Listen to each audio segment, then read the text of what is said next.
రాష్ట్ర వ్యాప్తంగా 80వ స్వాతంత్ర్య దినోత్సవాన్ని అట్టహాసంగా నిర్వహించారు.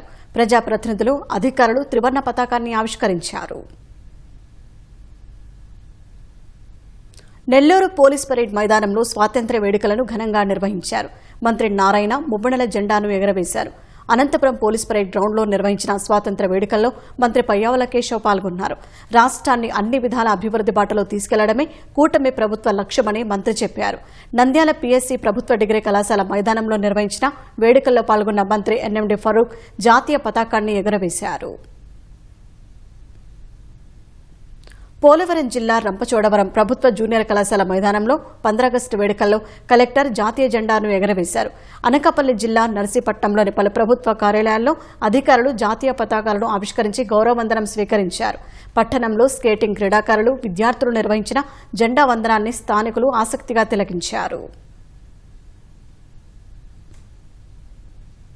అనంతపురం జిల్లా ఉరవకొండలో నిర్వహించిన స్వాతంత్ర్య వేడుకలో తహసీల్దార్ అరుణ జాతీయ పతాకాన్ని ఆవిష్కరించారు. కార్యాలయ సిబ్బంది, పోలీసులు జాతీయ గీతాన్ని ఆలపించారు. మహనీయుల వేషధారణలో చిన్నారులు ఆకట్టుకున్నారు.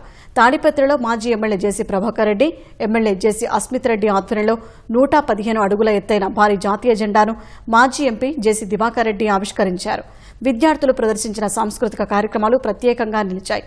ఎమ్మెల్యే జేసీ అస్మిత్ రెడ్డి భారత్ మాతాకి జై అంటూ నినాదాలు చేశారు.